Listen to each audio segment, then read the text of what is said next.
Now Joab the son of Zeruiah perceived that the king's heart was toward Absalom.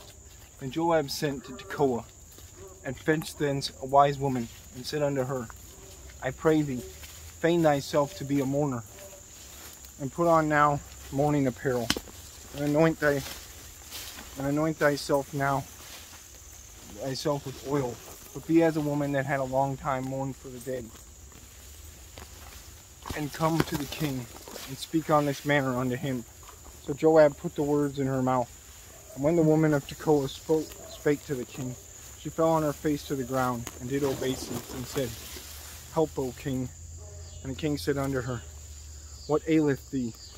She answered, I am indeed a widow woman, and mine husband is dead. And thy handmaid had 2 sons, and they strove together in the field, and there was none to part them. But the one smote the other, and slew him.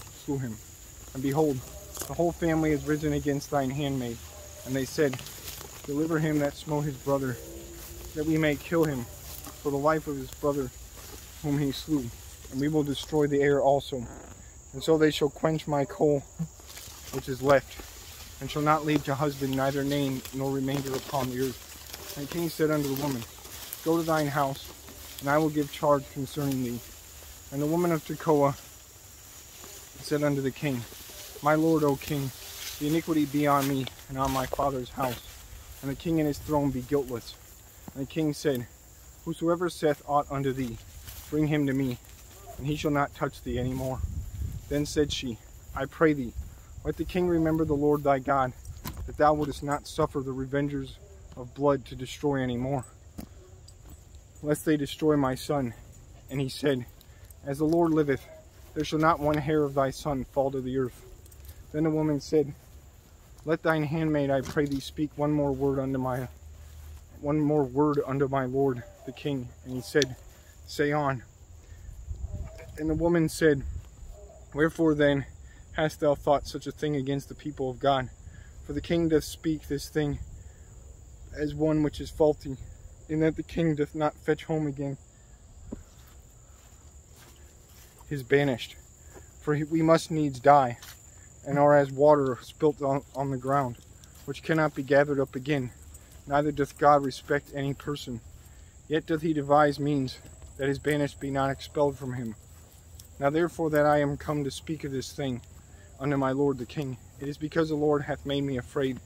And thy handmaid said, I will now speak unto the king. It may be the king will perform the request of his handmaid. For the king will hear, to deliver his handmaid out of the hand of the man that would destroy me and my son together out of the inheritance of God. Then thine handmaid said, The word of the Lord the king shall now be comfortable.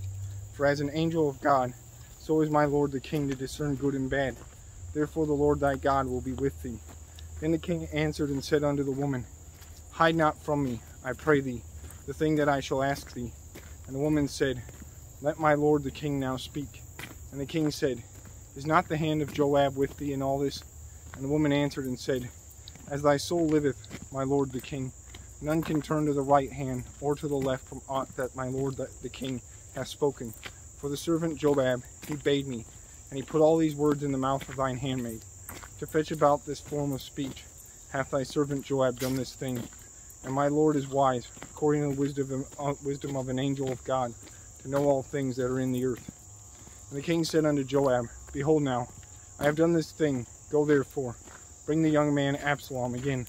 And Joab fell to the ground on his face, and bowed himself, and thanked the king.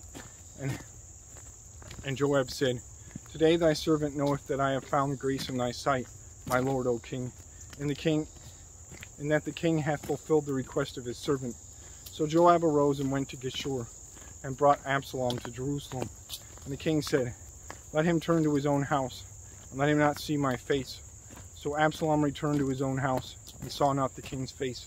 But in all Israel there was none to be so much praised as Absalom for his beauty. From the sole of his foot even to the crown of his head, there was no blemish in him. And when he polled his head, for it was as every year's end that he polled it, because the hair was heavy on him, therefore he polled it. He weighed the hair of his head at 200 shekels after the king's weight. And unto Absalom there were born 3 sons and 1 daughter, whose name was Tamar, and she was a woman of fair countenance. So Absalom dwelt 2 full years in Jerusalem, and saw not the king's face. Therefore Absalom sent for Joab to have sent him to the king, but he would not come to him. When he sent again the second time, he would not come. Therefore he said unto his servants, See, Joab's field is near mine, and he hath barley there. Go and set it on fire. And as Absalom's servants set the field on fire. Then Joab arose and came to Absalom unto his house, and said unto him, Wherefore have thy servants set my field on fire?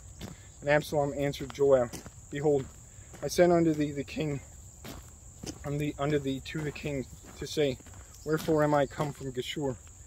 It had been good for me to have been there still. Now therefore let me see the king's face, and if there be any iniquity in me, let him kill me. So Joab came to the king and told him. And when he had called for Absalom, he came to the king, and bowed himself on the face of the ground before the king.